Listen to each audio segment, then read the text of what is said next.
बहुत समय पहले की बात है। गौतम बुद्ध अपने शिष्यों के साथ एक गांव के पास एक बोधि वृक्ष के नीचे ध्यानमग्न थे।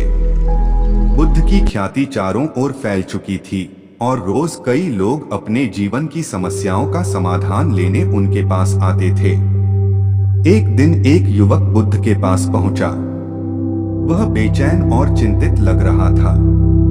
उसने विनम्रतापूर्वक बुद्ध को प्रणाम किया और पूछा, भगवान, क्या हमारे जीवन में कर्म बड़ा है या भाग्य? क्या सब कुछ भाग्य के अनुसार ही चलता है या हमारी मेहनत भी मायने रखती है? बुद्ध मुस्कुराए। उन्होंने युवक को अपने पास बैठने का इशारा किया और कहा, इस सवाल का जवाब मैं तुम्हें एक कहानी सुनाकर दूंगा। ध्यान से सुनो।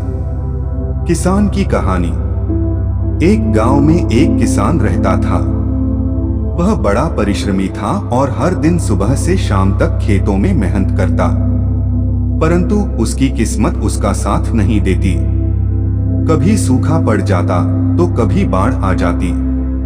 कई बार कीट उसकी फसल को नष्ट कर देते। धीरे धीरे किसान निराश हो गया। उसने सोचा, शायद मेरे भाग्य में ही सुख नहीं लिखा। मैं कितना भी मेहनत करूं, मेरी हालत नहीं सुधर सकती। यह सोचकर उसने खेतों में काम करना बंद कर दिया।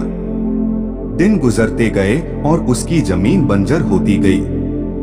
अब तो उसे खाने के लिए भी दूसरों पर निर्भर रहना पड़ता था। एक दिन वह एक ज्ञानी साधु के पास पहुंचा और अपनी व्यथा सुनाई। उसने कहा, महाराज, मैं बहुत मेहनत करता था, लेकिन मेरी किस्मत ने कभी मेरा साथ नहीं दिया। अब तो मैंने मेहनत करना भी छोड़ दिया है। क्या मेरी किस्मत इतनी खराब है कि मेरी मेहनत का भी कोई फल नहीं मिलता? साधु मुस्कुराए और बोले, बेटा, भाग्य और कर्म का गहरा संबंध है। भाग्य तुम्हें अवसर देता है, लेकिन उन अवसरों को वास्तविकता में बदलने का काम तुम्हारे कर्म का है। अगर तुम मेहनत करना छोड़ दोगे तो भाग्य भी तुम्हारी कोई मदद नहीं कर पाएगा। किसान ने साधु की बातों को गंभीरता से लिया। वह घर लौट आया और अपने खेतों को फिर से संवारने में जुट गया। उसने खेत की अच्छे से जुताई की, अच्छे बीज बोए और फसल की देखभाल करने लगा। धीरे धीरे उसकी मेहनत रंग लाई और उस साल उसकी फसल बहुत अच्छी हुई। किसान ने समझ लिया कि मेहनत के बिना कुछ भी संभव नहीं है। बुद्ध का उत्तर।